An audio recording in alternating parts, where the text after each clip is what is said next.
ça ressemble à ce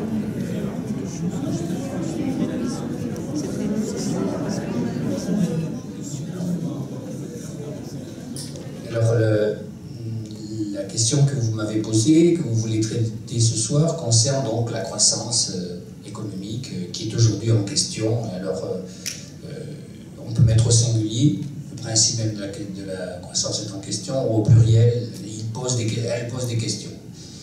Et ce qui revient à se demander si l'économie, telle que nous la connaissons, on va voir de quelle économie il s'agit dans un instant, et l'écologie sont compatibles. Bon, pour l'instant, laissons le point d'interrogation, on essaiera de répondre à la fin après la discussion que nous aurons eue.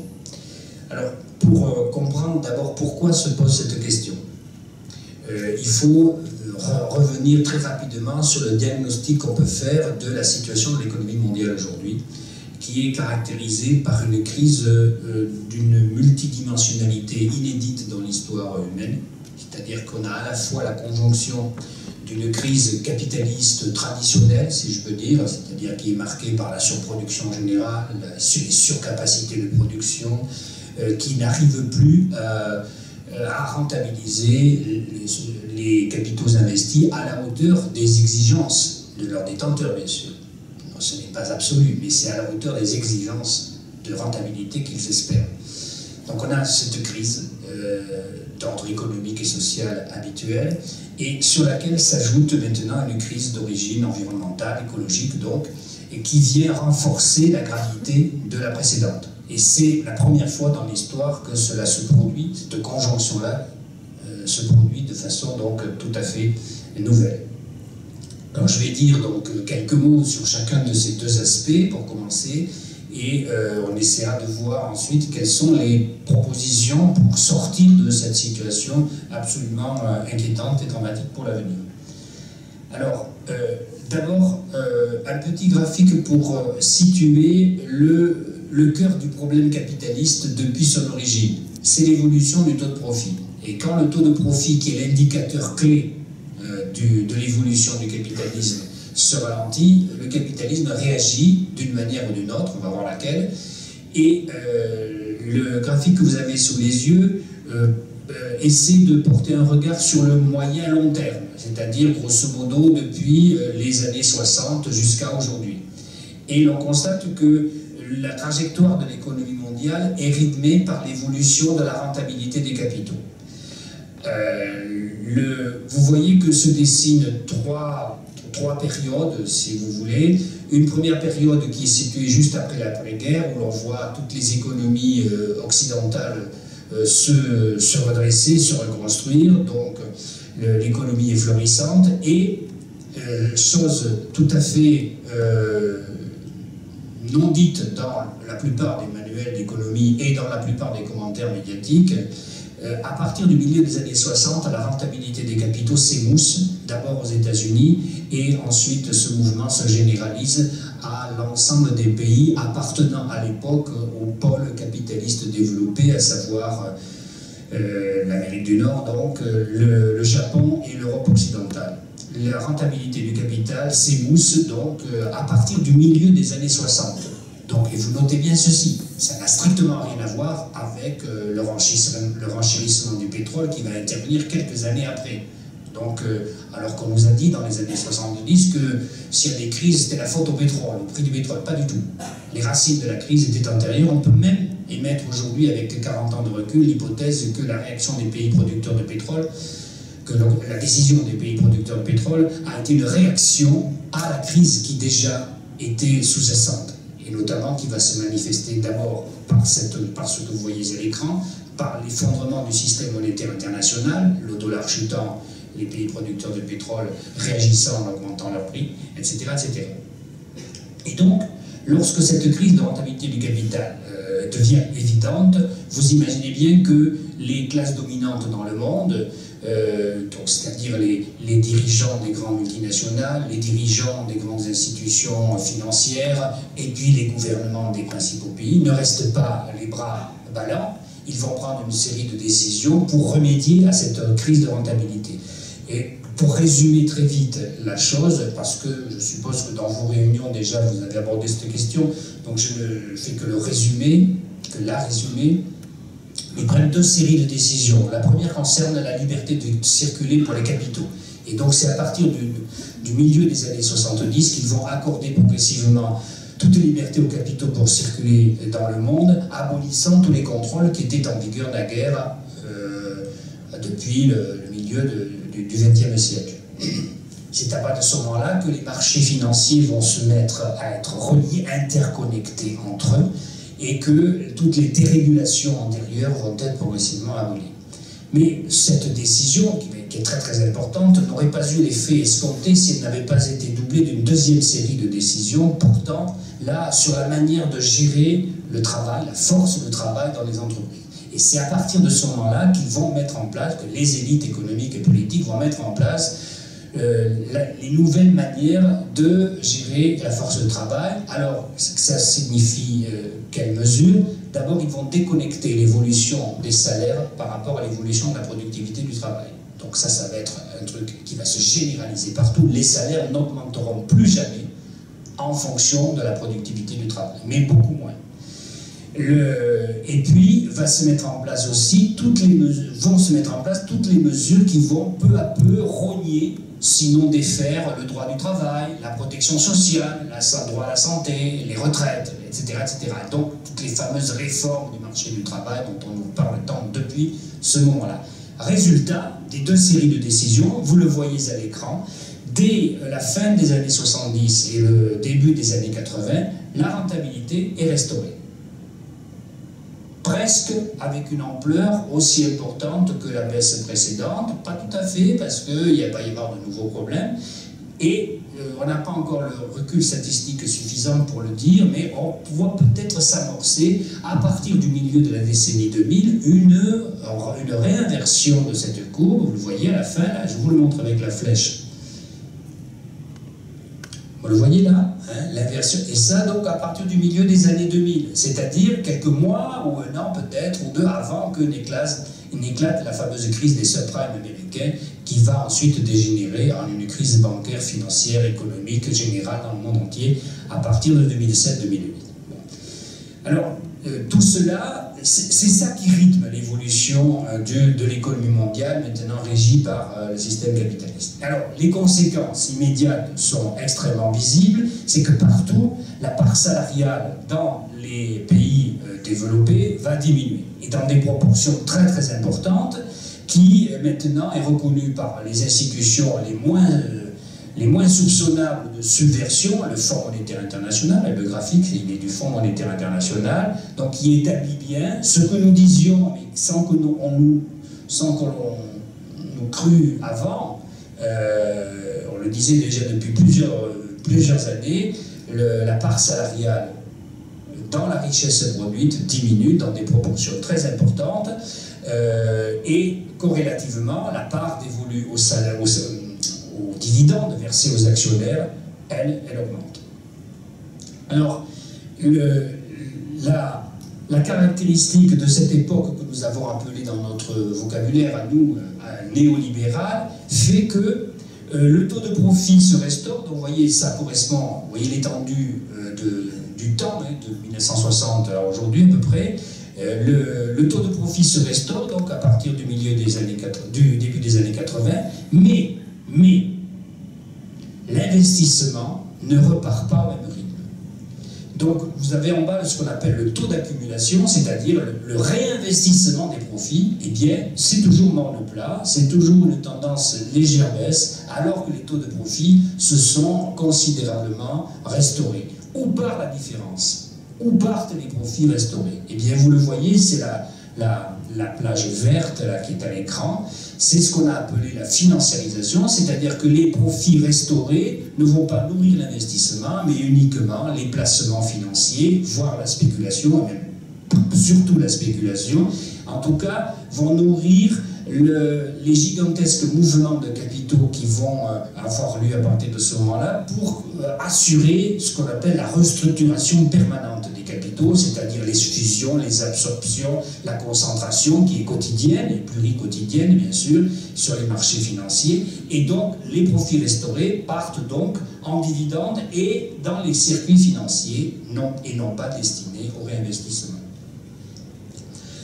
quel est le résultat? Eh bien, au grand dam de tous les dirigeants économiques, et par contre-coup politique, eh bien, la croissance économique qui est mesurée par l'évolution du produit intérieur brut, le PIB en abrégé, et cette croissance toujours sur la même période et depuis les années 60, malgré les petites variations de court terme, la tendance générale c'est la diminution des taux de croissance. Diminution des taux de croissance. Alors, on pourrait se dire, en période de crise écologique, ben, tant mieux. Le problème, c'est que maintenant, ça commence à inquiéter les classes dominantes, parce que comment expliquer qu'au bout de 40 ans, ils ne sont pas arrivés à restaurer des croissances aussi fortes qu'après-guerre? Eh bien, il faut creuser un petit peu plus le raisonnement et voir qu'à l'échelle du monde, quelle est l'évolution de la productivité du travail? Alors là, vous avez trois courbes. Vous en avez une qui est en bleu, c'est celle qui concerne les pays développés. Donc, grosso modo, ce dont j'ai parlé tout à l'heure, à savoir l'Amérique du Nord, l'Europe occidentale, le Japon essentiellement.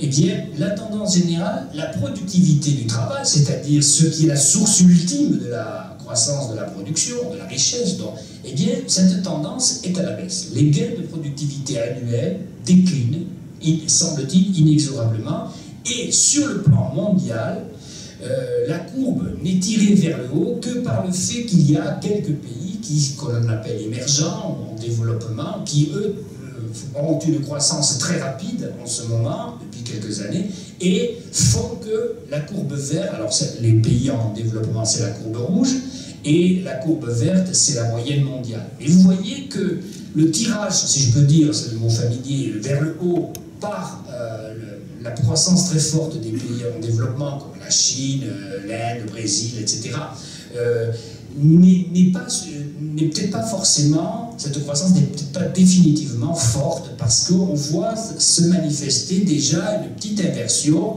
et la croissance de la productivité du travail mesurée pour le monde, c'est la courbe en vert ici, et bien connaît déjà un tassement. Et tout ça, ça inquiète fort nos dirigeants. Il n'y a pas que nous qui nous posons la question de la continuité de la croissance, même en haut lieu, cette question commence à les tarauder. Et d'autant plus que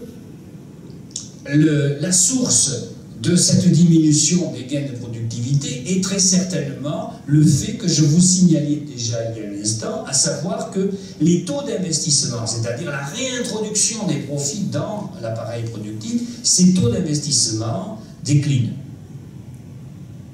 à leur tour. Et donc, cette situation est assez inédite dans l'histoire du capitalisme, hein, où les profits ne servent pas au réinvestissement. Bon. Et donc, ce qui dément tout à fait, on en parlait, j'ai encore lu ça dans le train en venant vous voir, là, les déclarations de Manuel Valls hier, qui a décidé d'accorder un nouvel avantage à l'investissement des entreprises pour restaurer la célèbre formule de l'ancien chancelier allemand, Helmut Schmidt, qui disait « Les profits d'aujourd'hui sont les investissements de demain, les investissements de demain sont les emplois d'après-demain. » Ça n'a jamais eu le moindre début de concrétisation. Et donc Manuel Valls veut nous ressortir ce coup-là, alors que si on regarde ce qui se passe pour l'économie mondiale partout, les taux d'investissement diminuent. Et dernier sujet d'inquiétude pour les classes dominantes, et qui doit quand même rentrer dans notre propre réflexion, c'est qu'on a aujourd'hui des instruments techniques pour mesurer l'influence que peut apporter le progrès technique à l'évolution de la richesse et donc à l'évolution de la productivité du travail. Alors l'instrument technique qui est utilisé pour mesurer cette influence apporte un nom dans le jargon des économistes, s'appelle la productivité totale des facteurs, qui est calculée avec une procédure un peu compliquée, je vous passe le détail technique. Simplement, le résultat est que on a aujourd'hui de gros risques, une grosse inquiétude concernant l'apport que pourra apporter le progrès technique dans les années à venir à la croissance de la production. On voit que les courbes sont comme les précédentes, tendance plutôt à la baisse, et il n'y a que la phase actuelle de développement très rapide des pays dits émergents qui permet encore de tirer un petit peu vers le haut la croissance mondiale, mais avec là aussi une inversion de toutes les courbes à partir d'un certain seuil. Et donc aujourd'hui, malgré l'extraordinaire implantation des équipements de type informatique dans toutes les entreprises du monde, dans tous les services du monde, ça ne se traduit pas par des gains de productivité à la hauteur de ce désespoir qui avait été promis. Et donc tout cela concourt à faire que les taux de croissance économique dans le monde, et en particulier dans les vieux pays industrialisés comme les nôtres, se tarissent, et donc faire le pari qu'on va retrouver des gains de productivité et donc de croissance économique comme autrefois est une totale illusion, très vraisemblablement.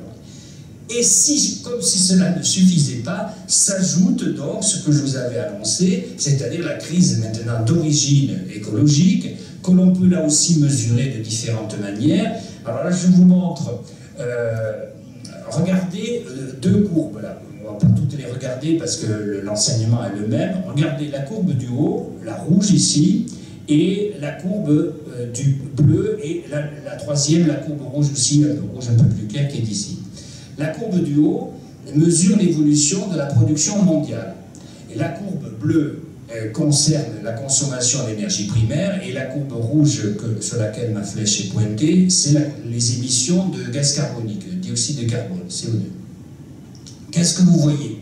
Vous voyez que la courbe de consommation d'énergie primaire et des émissions de CO2 croît moins vite, augmente moins vite que la courbe de la production totale. Ce qui veut dire que nos processus productifs sont un peu plus économes d'énergie primaire qu'autrefois, ou un peu moins émetteurs de gaz carbonique qu'autrefois, pour une unité produite. C'est-à-dire pour produire 1 euro de production, on émet un peu moins de gaz carbonique qu'autrefois, et il nous faut un peu moins d'énergie primaire qu'autrefois. Ce qui veut dire qu'on a fait des progrès, entre guillemets, techniques. Bon. Mais comme la production augmente plus vite que l'amélioration de nos procédés techniques, eh bien, le résultat est qu'on puise toujours davantage sur les ressources naturelles, et on émet toujours davantage, en termes absolus, de gaz carbonique dans l'atmosphère. Prenons un exemple simple que vous allez immédiatement comprendre. Nos moteurs de voiture sont moins consommateurs de carburant qu'il y a 30 ans. Ils sont un peu moins émetteurs de saleté dans l'air, mais comme il y a plus de bagnoles, qu'il y a plus de kilomètres parcourus, eh bien, au total, il y a plus d'émissions de CO2 et il y a plus de carburant consommé. C'est ce qu'on appelle l'effet rebond. Ce qui veut dire qu'on n'échappe pas, malgré les ralentissements de la croissance économique, on n'échappe pas à la raréfaction des matières premières, et on n'échappe pas aux émissions de CO2, qui est le principal gaz émetteur, le principal gaz à effet de serre, qui donc provoque déjà sans doute le réchauffement du climat. Bon, un autre indicateur sur cette crise de type écologique, donc on sait que bon, il y a des réserves de matières premières encore de manière à durer quelques décennies, mais qu'est-ce que c'est que quelques décennies au regard de l'histoire? C'est rien du tout, c'est quasiment demain matin, en tout cas nos enfants, nos petits-enfants, ils seront confrontés. C'est pareil pour l'eau, l'eau est stable en quantité à l'échelle du monde, mais comme la population augmente et que les besoins de l'agriculture, de l'industrie, etc. augmentent, la quantité d'eau disponible par habitant, et surtout en qualité suffisante, diminue. On peut aussi mesurer ça par ce qu'on appelle l'empreinte écologique, qui est la surface qui est nécessaire pour accueillir toutes nos activités. Et si tous les habitants de la planète étaient aussi pollueurs et gaspilleurs et utilisateurs que nous de la Terre, eh bien il faudrait plusieurs planètes à notre disposition, ce qui, vous le savez, n'est pas possible. Et là-dessus, bon voilà, tirant un petit bilan qui a été apporté par les physiciens de la thermodynamique, qui ont bien montré que le système Terre, la Terre, n'est pas un système qui est isolé, parce qu'il reçoit en permanence un flux d'énergie solaire, encore pendant quelques milliards d'années, donc à notre échelon ça va, hein, mais comme c'est ce flux d'énergie solaire qui produit la vie et qui complexifie les structures de la vie au fil des âges, au fil des temps, mais cette complexification de la vie, elle se fait à des échelles de temps qui n'ont rien à voir avec le temps de la vie humaine, qui n'ont rien à voir avec le temps économique, et donc même si aujourd'hui, quand on brûle du pétrole dans nos moteurs, de nos pots d'échappement s'échappent des atomes de carbone, c'est sûr, mais ça nous fait une belle jambe, si vous me parlez de l'expression, de savoir que dans 1 milliard d'années, eh bien, ces atomes de carbone auront peut-être pu se reconstituer pour faire des nouveaux combustibles. Donc les échelles de temps entre l'action humaine et le temps biologique étant tellement différentes que malgré le flux d'énergie solaire qui nous vient tous les jours, nous sommes contraints, l'humanité est contrainte à la rareté des ressources. Alors, bon, ça c'est un petit élément technique pour ceux qui sont curieux. Ceux qui ne sont pas curieux peuvent oublier les 30 secondes dans lesquelles je vais parler maintenant. Donc j'ai commencé tout à l'heure mon introduction en parlant de l'évolution du taux de profit. Or, qu'est-ce que c'est que le taux de profit? C'est le rapport entre la masse des profits et le capital investi. P sur K ici, pour résumer. Et ce taux de profit peut être décomposé en la part des profits dans la valeur ajoutée multipliée par l'efficacité du capital. Donc, si la part des profits dans la valeur ajoutée, qui est une variable de répartition, ce qui va au profit, ça ne va pas au salaire, ce qui va au salaire, ça ne va pas au profit. Or, vous avez vu tout à l'heure que la part des salaires diminue. Ce qui veut dire que la part des profits augmente au cours des 40 dernières années. Donc ça, c'est une variable de répartition qui s'améliore pour les capitalistes si les profits vont plus vite que la productivité du travail, ou corrélativement, les salaires vont moins vite que la productivité du travail. C'est ce qui se passe depuis 40 ans. Mais le deuxième élément concerne l'efficacité des investissements, c'est-à-dire l'efficacité du capital. Si cette efficacité du capital, qui concerne l'accès aux ressources et l'efficacité des procédés techniques dont je vous ai parlé tout à l'heure en disant que le polytechnique, on n'est pas trop sûr comment il allait advenir, comment il allait se faire produire ses effets à l'avenir, eh bien, le taux de profit, il n'y a aucune certitude sur l'évolution des taux de profit à venir, ce qui veut dire que l'évolution de la société ne peut peut-être pas être placée entre les mains du capital. Ce qui fait que depuis maintenant une quarantaine d'années, même plus, 44 ans cette année, il y a eu l'émergence de ce concept qu'on appelle de soutenabilité ou de durabilité, les deux expressions sont synonymes. En France, on dit plutôt développement durable, mais aussi, on dit aussi développement soutenable. Donc il y a eu, vous voyez, toute une série de réunions internationales, souvent menées sous l'égide de l'ONU, pour aboutir en 1992 à la rencontre de tous les chefs d'État à Rio de Janeiro. C'était le sommet de la Terre, où ils ont adopté un certain nombre de conventions, notamment sur le climat, la biodiversité et les forêts, et qui a donné lieu ensuite au protocole de Kyoto, quelques années après, en 1997, pour réduire les émissions de gaz à effet de serre. Et comme le protocole de Kyoto est arrivé à échéance en 2012, il y a à l'heure actuelle de nouvelles négociations qui ont été entamées, et on aura en décembre prochain à Paris la rencontre prévue par l'ONU qui réunira donc tous les chefs d'État à nouveau pour essayer d'aboutir à un accord international pour donner suite au protocole de Kyoto qui est arrivé à expiration. On va voir pourquoi.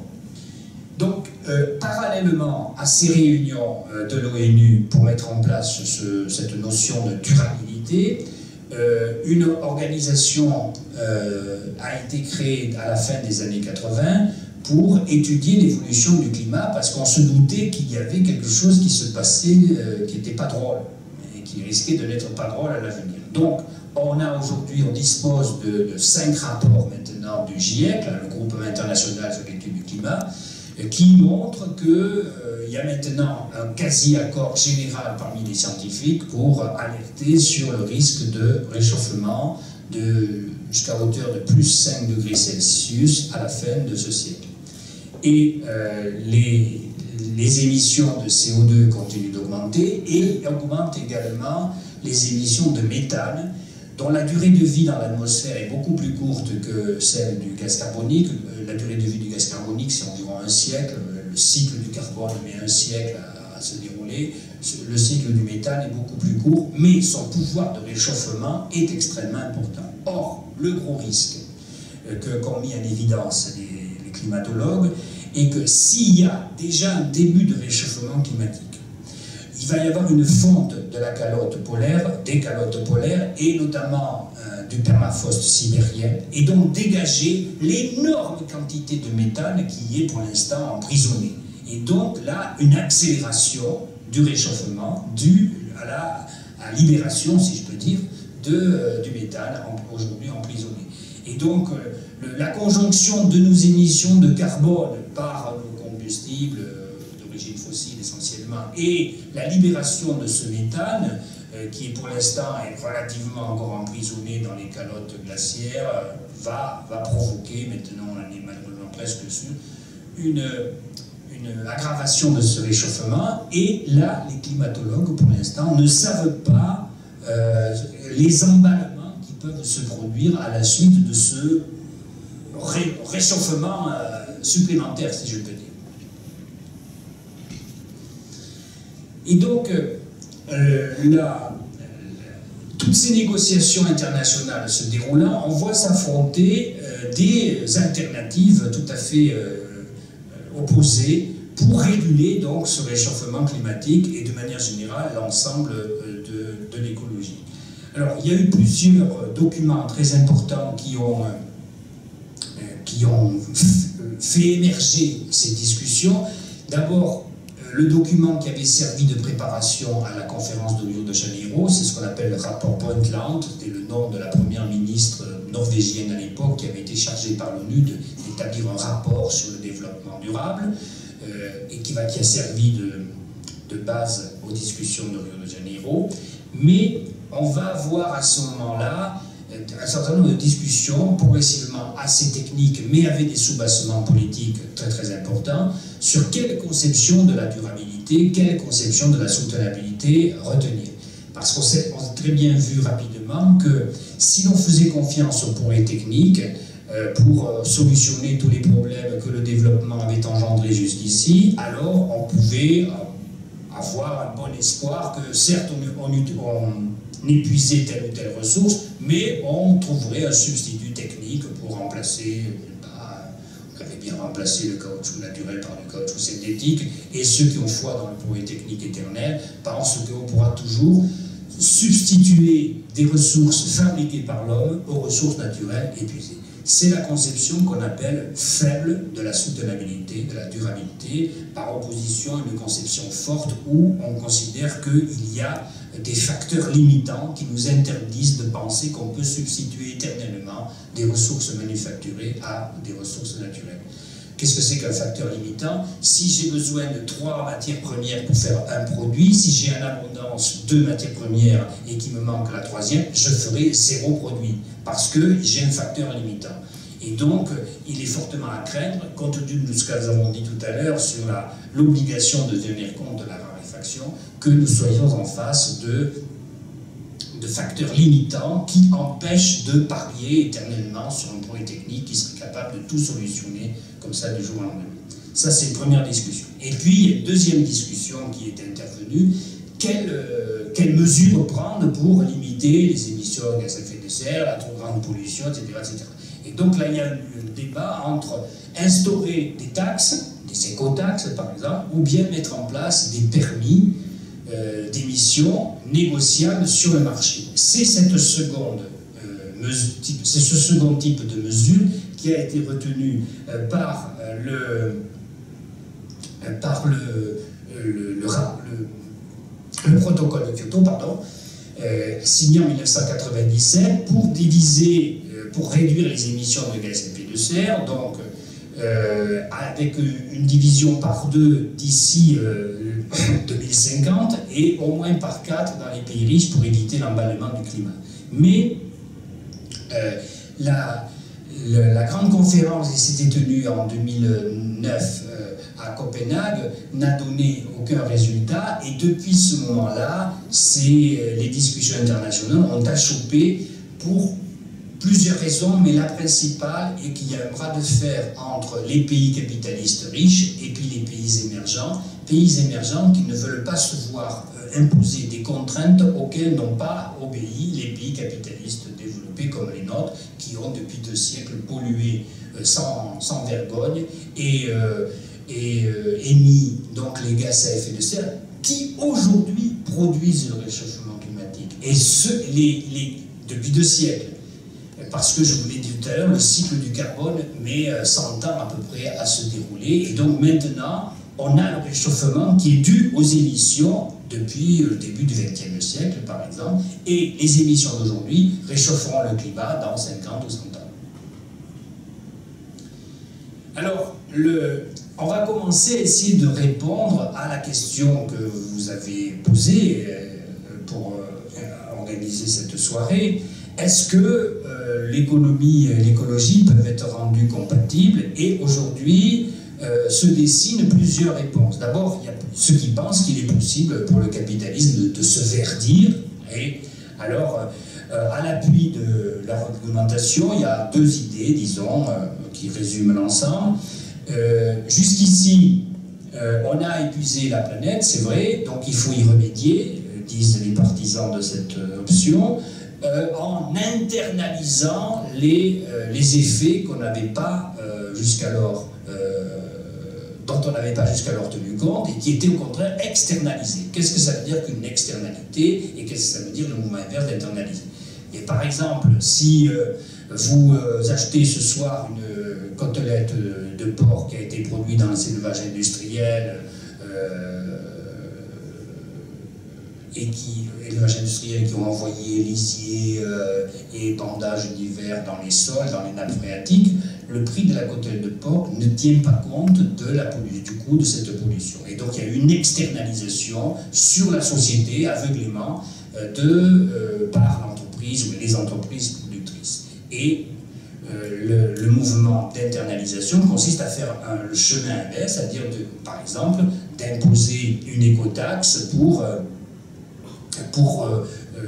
compenser cette dégradation et introduire dans le système des prix de marché quelque chose qui n'y était pas jusqu'alors. Le deuxième effet, la deuxième mesure, c'est les permis d'émission, dont je donnerai l'exemple dans un instant à propos de ce qui s'est passé en Europe. Ça, c'est le premier argument en faveur de l'option d'un capitalisme qui réussirait à se verdir. Et il y a un deuxième argument consistant à dire que le renchérissement de l'énergie et des processus de production actuels va progressivement rendre rentables des méthodes plus économes, et en tout cas qui n'avaient pas été mises en circulation, en action, à cause du trop bas coût de l'énergie fossile notamment, et le renchérissement probable dans les années à venir de l'énergie traditionnelle va rendre donc plus attractives les nouveaux modes énergétiques. Le problème, c'est qu'en ce moment, vous savez que le prix du pétrole n'augmente pas. Il a connu une chute vertigineuse depuis maintenant plus d'1 an, puisqu'il est même pas à la moitié de ce qu'il était il y a une année, donc à cause justement de la mise en œuvre de gaz et de pétrole de schiste, et qui ont amené les pays producteurs de pétrole traditionnels à ne pas raréfier l'offre pour justement que le prix diminue. Bon.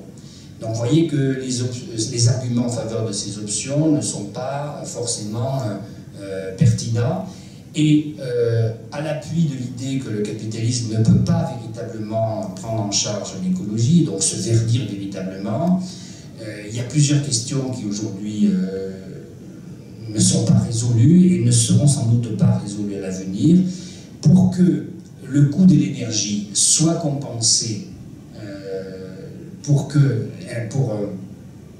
inciter les entreprises à s'engager dans cette voie de verdissement, il faudrait que ce renchérissement du coût de l'énergie soit compensé par une augmentation de la productivité du travail. Or, on a vu tout à l'heure que les possibilités d'augmentation de la productivité du travail n'étaient pas extrêmement encourageantes. Le capitalisme, traditionnellement, a un autre moyen de s'en sortir, c'est ce qu'il a pratiqué depuis 40 ans, ça faisait partie des méthodes de transformation de la gestion de la force de travail dont je vous ai parlé au début. L'augmentation du coût des énergies, du capital à investir, etc., peut être compensée par un renforcement du taux d'exploitation de la force de travail, mais jusqu'à une certaine limite. Et ils n'ont pas encore inventé la 25e heure pour faire travailler les salariés par jour. Donc il y a une limite, il faut que les salariés dorment, il faut qu'ils mangent, donc ils ne peuvent pas travailler 24 heures sur 24, et encore moins 25. Bon, tout le monde comprend ça. Et donc, ils peuvent accepter des taxes, des écotaxes, mais à condition, disent tous les patronats du monde, et notamment le nôtre, le MEDEF dit que maintenant, oui, il est prêt à accepter des taxes écologiques, mais à condition que ça vienne en déduction de ce qu'il appelle les charges sociales, c'est-à-dire des cotisations qui nourrissent la protection sociale. Or, est-ce qu'on aura besoin de moins de protection sociale dans l'avenir et qui serait compensée par plus de protection écologique? Non, très certainement, il faudra toujours de la protection sociale forte et de qualité, en même temps une protection écologique, mais pas l'un ou l'autre. Bon, autrement dit,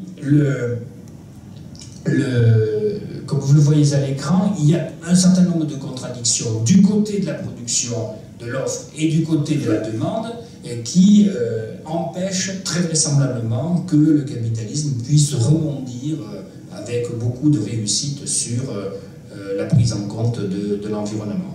Et on revient, on cesse, si vous voulez, de raisonner uniquement en termes techniques, même s'il y a des arguments de type technique qu'il faut prendre en compte, mais en fait, il s'agit bien d'un problème qui est avant tout d'ordre social et politique, c'est-à-dire dans quelle mesure la gestion de la société peut être laissée à l'initiative exclusive de ceux qui détiennent le capital. Est-ce que la répartition des revenus qui a connu un accroissement des inégalités extraordinaires doit s'accompagner d'une extension des inégalités concernant l'accès aux ressources naturelles? Donc la difficulté qu'a le capitalisme à prendre à la fois en charge la question sociale, chose qui lui est traditionnelle, qui lui est habituelle, et la difficulté à prendre en charge la question écologique fait douter de sa capacité à résoudre donc les deux types de contradictions qui nous ont amenés, c'était mon propos de départ, à la crise monumentale que nous connaissons depuis maintenant presque une dizaine d'années.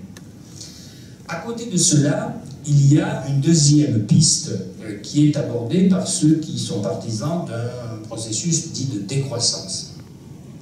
Alors, je vous dis d'emblée que je sais pertinemment, et la table de presse qui est là en témoigne d'ailleurs, que c'est une question extrêmement discutée, et donc je ne prétends pas vous donner la réponse avec un grand air, hein, bien sûr, je vais donner mon point de vue sur cette question, dont vous pourrez ensuite, bien sûr, discuter.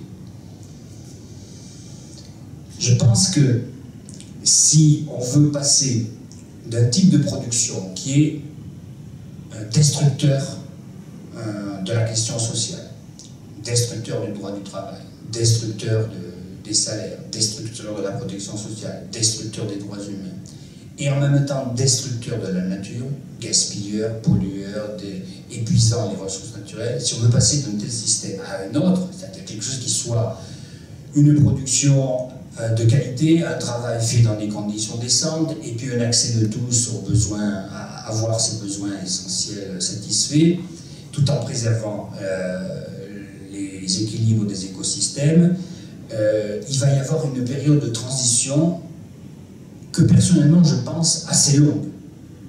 Des années à coup sûr, des décennies vraisemblablement. Bon. Et donc, cette période de transition va être celle pendant laquelle il faut transformer toutes les structures productives, tous les processus productifs pour les faire devenir plus économes, moins destructeurs, moins gaspilleurs, etc., etc.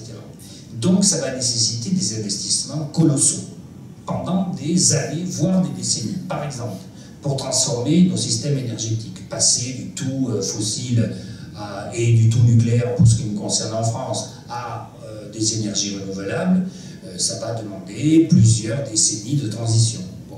Si on veut changer nos systèmes de transport, idem. Si on veut diminuer la place des transports individuels, surtout dans les villes, et augmenter la place des transports collectifs, ça va nécessiter de remodeler notre urbanisme, de remodeler les moyens de transport dans tous les coins. Si on veut en même temps, pour économiser l'énergie, isoler tous les bâtiments et tous les logements, dans tous les pays dont les habitations et les bâtiments ne répondent pas aux normes nouvelles, et bien ça va demander également des investissements extrêmement importants pendant de longues années. Et donc pendant toute cette phase de transition, je pense que ces investissements ne seraient pas possibles s'il y avait un recul de la production, puisqu'au sens propre, la décroissance, c'est la diminution du fameux PIB plutôt que son augmentation perpétuelle. Et donc pendant cette phase de transition, je pense que le mot d'ordre de décroissance immédiate n'est pas réalisable. Même s'il était souhaitable en soi, il ne serait pas réalisable dans l'instant. Et ça pendant de nombreuses années, pour des questions de transition. Et puis, pour sortir de cette difficulté-là, parce que c'est une vraie difficulté, si on veut réorienter nos systèmes productifs, et puis ne pas attendre à Saint-Glinglin pour voir les choses changer, bon, il faut donc mettre en place des procédures des nouvelles procédures le plus rapidement possible. D'où la double nécessité de mettre l'exigence de qualité de la production et de durabilité des produits en premier lieu, et faire la distinction entre les productions qu'il faut très très rapidement diminuer parce qu'elles sont prédatrices. Alors on peut citer plein d'exemples, l'agriculture intensive, il faut la diminuer au profit de l'agriculture biologique ou proche de cette technique-là. Donc diminuer les productions dévastatrices, nuisibles, souvent d'ailleurs nuisibles et dévastatrices en termes écologiques, mais aussi en termes sociaux, parce que ça va souvent de pair, et au contraire favoriser la promotion des productions utiles, plus économes, moins dévastatrices, qui soient plus soutenables, au sens, on l'a dit tout à l'heure, à long terme. Et donc au total, vous ne pouvez pas savoir si le PIB diminuera, augmentera pendant cette transition, où vous diminuerez les productions nuisibles, prédatrices, et vous augmenterez les productions d'accès à l'éducation, à la culture, à la santé, etc. Et comme le PIB c'est la somme de tout ça, vous ne pouvez pas dire à départ que ce que vous allez diminuer compensera ou non ce que vous allez augmenter ou vice-versa. Personne n'en sait rien, et moi le premier. Et donc je pense que c'est plutôt cette stratégie-là qu'il vaut mieux mettre en avant, c'est la qualité, l'exigence de qualité immédiate, c'est-à-dire qu'on cesse de fabriquer volontairement des produits qui sont programmés pour être jetables au bout de 6 mois, 1 an ou 2 ans, alors qu'ils pourraient durer 10 fois plus de temps. Et en même temps, il faut accomplir des choix sociaux, sociétaux, si vous préférez, des choix de société en tout cas, pour savoir quel type de production on privilégie, au contraire, celles vers lesquelles on va faire de la décélération pour arriver progressivement à en diminuer l'impact sur l'environnement et l'impact sur les êtres humains, évidemment. Bon, voilà. Comment je vois la question? D'autant qu'il y a un point très important et que je développe souvent parce que d'abord il me tient à cœur et parce que je le crois très, très, très juste, et que j'ai surtout développé dans les derniers livres, les 2 derniers livres que j'ai publiés ces dernières années, un livre universitaire intitulé La richesse, la valeur et l'inestimable, et puis un autre plus grand public, Les feuilles mortes du capitalisme, là, que j'ai amené. Il y a à l'intérieur du fameux PIB, le produit intérieur brut, il y a 2 composantes. L'une qui est majoritaire, c'est ce qu'on appelle le produit marchand, donc c'est toute l'activité économique qui est vendue sur le marché, dans les entreprises, et puis il y a l'activité non marchande qui est faite sous l'égide de l'État, de collectivités territoriales, même quand elles sont dirigées par des équipes de droite. Il y a encore des services publics, ils n'ont pas tout diminué, ils n'ont pas tout éliminé. Donc il y a ce qui est fait sous l'égide de l'activité marchande et ce qui est fait sous l'égide de la sphère non marchande. Qu'est-ce qui se passe dans cette sphère-là? il faut cesser de croire ce qu'on entend tous les jours à la radio, tous les jours, qu'on voit tous les jours à la télé, qu'on lit tous les jours dans les journaux, qui est enseigné dans toutes les universités. Il faut cesser de croire que ce qui est fait sous l'égide de la sphère non marchande est un prélèvement abusif sur ce qui est fait sur l'économie marchande. La légitimité de ce qui se fait dans le travail qui est effectué sous l'égide de la collectivité, cette légitimité, il faut la restaurer, parce que les instituteurs qui apprennent à lire et à écrire aux enfants, les docteurs et les infirmières qui soignent dans les hôpitaux, ils créent de l'authentique richesse, qui n'est pas un prélèvement sur l'activité marchande, mais qui s'ajoute à celle-ci. Dit autrement, les impôts et les cotisations sociales que nous payons, parce qu'il faut payer ce qui est collectif, hein, il faut payer l'école collectivement, il faut payer la santé collectivement, etc. Ces impôts et ces cotisations sociales sont prélevés sur un produit total, sur un PIB total, qui est déjà augmenté du fruit de l'activité non marchande. Si j'ai été trop vite, je recommencerai, parce que ce point est crucial. Nos impôts et cotisations sociales qui financent pour les uns l'école publique par exemple, ou bien les crèches municipales ici, les bibliothèques municipales, etc., etc., et les cotisations sociales qui financent la santé par exemple, c'est un prélèvement qui est effectué sur un produit total, un revenu national total, si vous préférez, qui a été déjà augmenté du fruit de l'activité non marchande. Donc les impôts ne sont pas prélevés sur l'unique produit marchand, mais sur un produit qui a déjà été augmenté du fruit de l'activité non marchande. Nulle part, on vous dira ceci, tous les matins, sur les radios publiques, même quand elles sont en grève, eh bien on vous dit que la dépense publique doit être diminuée parce que la dépense publique est parasitaire. Elle pénalise l'activité marchande. Si elle était si parasitaire que cela, pourquoi ils veulent s'en approprier la plupart du contour? C'est que ça ne doit pas être si parasitaire que cela. Donc il faut cesser de raser les murs. Il y a une légitimité de l'activité non marchande qui doit être établie, et ça fait partie de la question du contenu qualitatif du développement que nous devons redéfinir. Et donc, ça, je vais m'acheminer la fin de mon petite introduction à la discussion avec vous. Donc, il y a effectivement à repenser totalement la conception même du développement économique, social, qui avait été mis en avant précédemment, dans les périodes précédentes, pour surmonter simultanément le double défi que nous pose la crise du capitalisme, qui est un défi d'ordre social et écologique en même temps. Alors, ceux qui prônent un New Deal vert, un Green New Deal, sont sans doute animés de bonnes intentions, mais ça supposerait un compromis social qui permettrait de dégonfler la sphère financière, sinon on va avoir, et on a déjà, une explosion des revenus les plus élevés, avec donc une concentration des revenus, et une explosion des bulles financières qui se créent avec répétition. Dans les 20 dernières années, on a eu une succession de bulles financières, bulle Internet, bulle de la nouvelle économie, bulle sur les matières premières, bulle immobilière, etc., etc., et est en train de s'en créer une autre, dont je dirai un mot en terminant dans un instant. Bon. Donc, la reconfiguration d'un développement de type qualitatif, elle, de mon point de vue, et on en discutera tout à l'heure, elle ne peut pas se faire à l'intérieur de la logique capitaliste qu'il faut commencer à borner.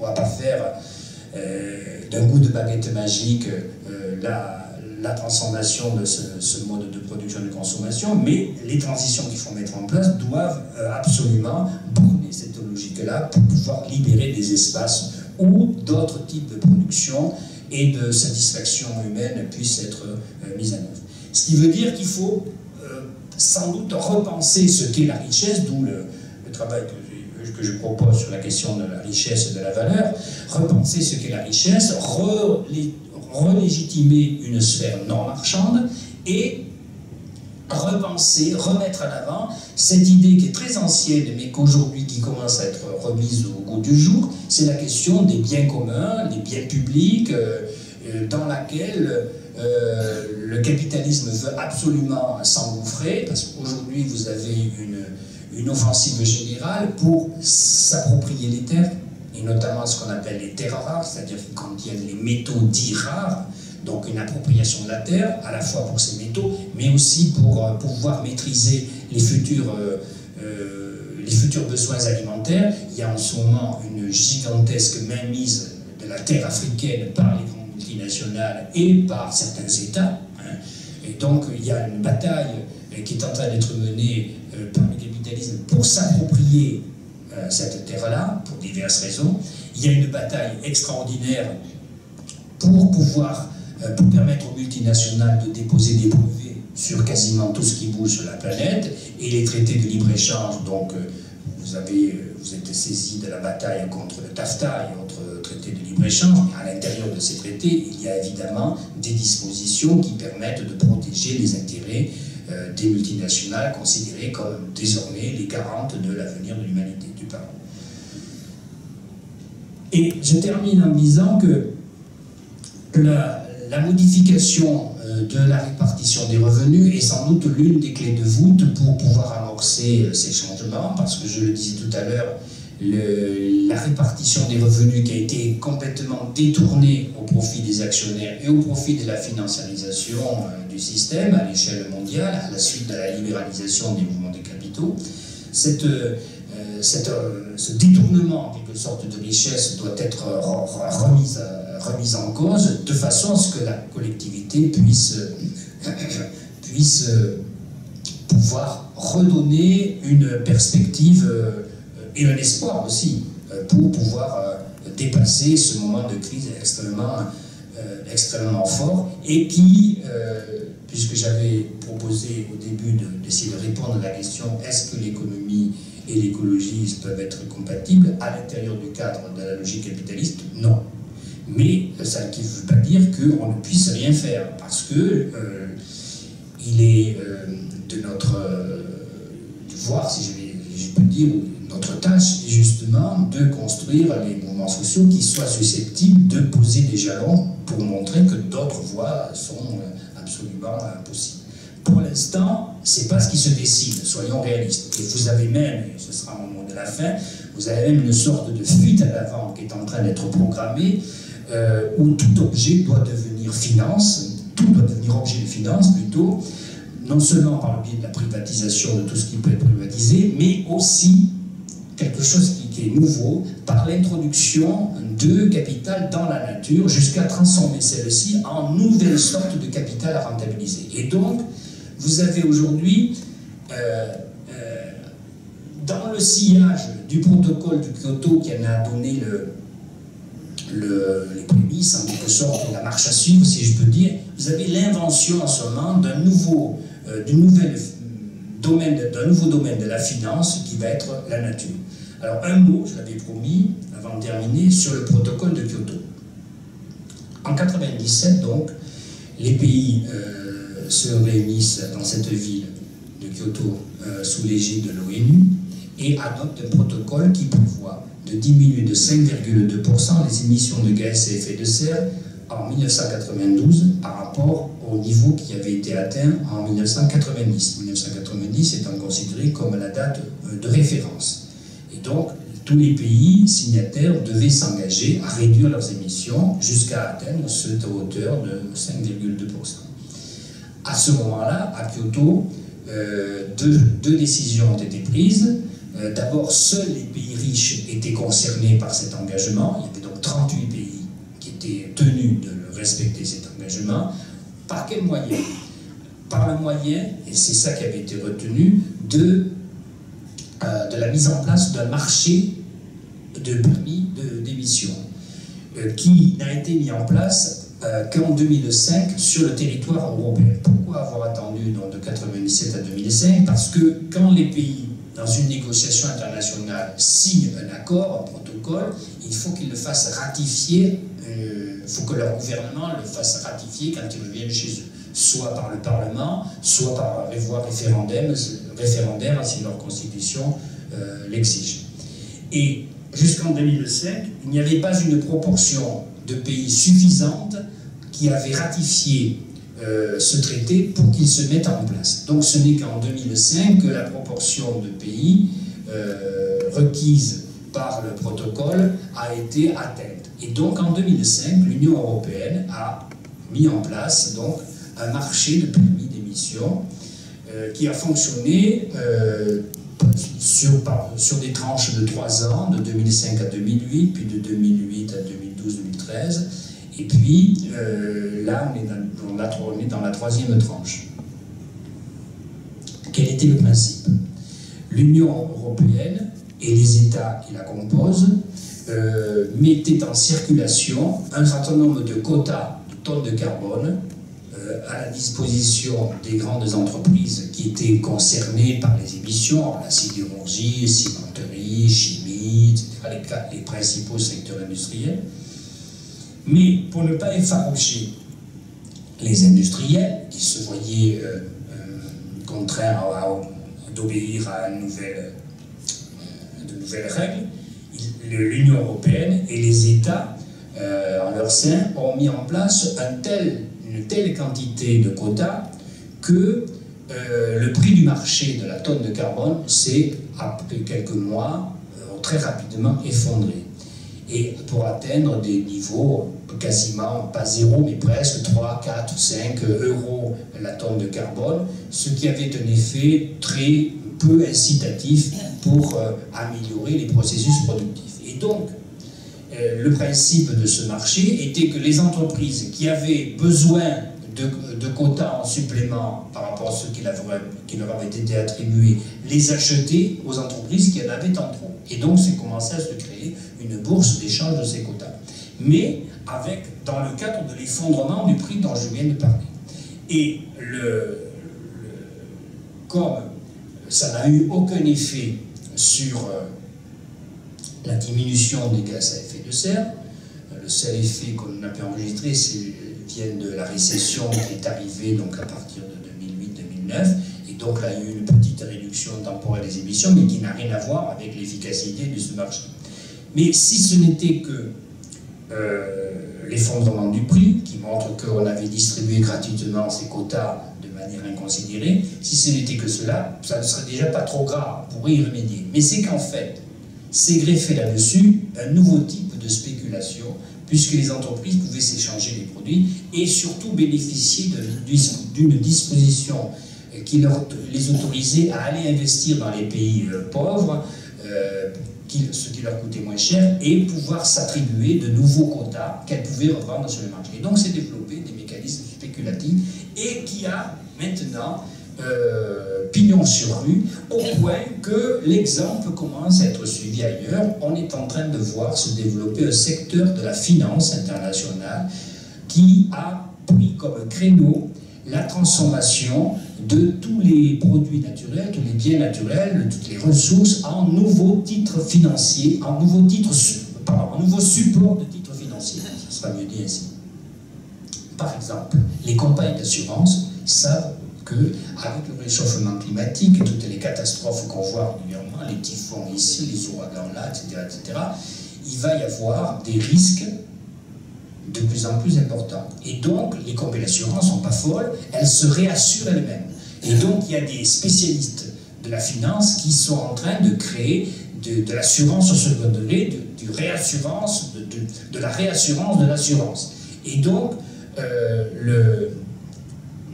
ceci est en train de se développer de manière extrêmement forte. Et donc, comme il faut toujours qu'il y ait un assureur de l'assureur, donc c'est au bout de la chaîne que se porte le risque, mais avec une convoitise de bénéfices extrêmement importante, parce que plus vous reculez le risque, plus le prix du risque est élevé. Et donc plus le taux d'intérêt, par exemple, se trouve élevé. Ça ne suffit pas. C'est que maintenant, on voit le système bancaire et financier proposer ce qu'ils appellent des cat bonds, c'est-à-dire des obligations catastrophes. C'est-à-dire qu'on va s'assurer contre telle catastrophe, et donc va se développer donc un secteur de la finance sur ce créneau-là. Et puis, il y a aussi inventé dernièrement les obligations vertes. Alors, telle entreprise qui sera conduite par son investissement à détruire ici un écosystème, une mangrove, une zone où il y a de la biodiversité à protéger, eh bien, se verra proposer des obligations d'un nouveau type compensatrices de la destruction que l'investissement aura opérée. Et donc, c'est ce qu'on appelle les obligations vertes. Alors, pour sauver telle grenouille verte, obligation verte pour sauver telle espèce, pas pour sauver, pour compenser sa destruction. Et donc, vous voyez que le principe du pollueur, destructeur, payeur va donc connaître donc un gigantesque développement. Bref, donc la compensation entre guillemets écologique qui est développée grâce à ces nouveaux produits financiers fait courir le risque du passage de la financiarisation de la société et de l'humanité à un degré supérieur, puisque maintenant c'est plus simplement l'immobilier qui est susceptible d'être financiarisé, c'est plus simplement les matières premières habituelles, mais c'est la source même du vivant qui est en train d'être convoitée par le capital. Alors cette fuite en avant est de très mauvais augure pour un avenir social et écologique alternatif, raison pour laquelle donc la vigilance et l'immobilisation sont absolument indispensables. Bref, si l'on résume un petit peu là, tout ce que j'ai dit là depuis un petit moment, je ne sais pas quelle heure il est, je dirais deux choses. L'affaiblissement des gains de productivité ne doit pas être vu comme une catastrophe. Bon, c'est quelque chose qu'il faut assumer comme transition vers des modes de développement plus respectueux à la fois des questions sociales et de nos écosystèmes. Et il faut non seulement ne pas voir dans cet affaiblissement de la productivité une catastrophe, mais peut-être le moyen de rebondir vers d'autres trajectoires. Et je pense que si l'on veut à la fois transformer nos systèmes productifs et donc nos systèmes de consommation, il faut aussi déconstruire l'imaginaire qui a été bâti autour du développement et du bien-être qui ne serait porté que par l'accroissement perpétuel des quantités consommées. Et donc la déconstruction de cet imaginaire-là, à mon avis, doit tirer parti du fait que l'affaiblissement des gains de productivité, c'est vraisemblablement quelque chose qui va durer.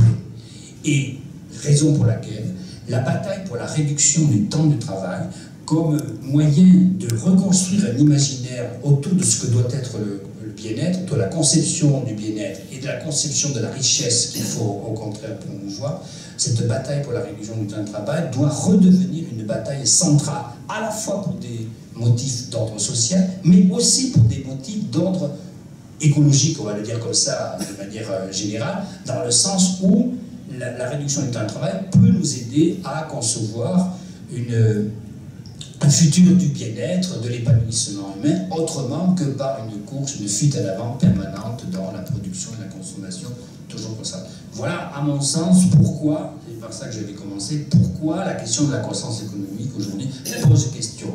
Pas simplement pour des raisons d'ordre économique, au sens étroit du terme, mais pour des raisons qui portent en elles finalement des choix fondamentaux pour la société de l'avenir. Mais je vous remercie beaucoup.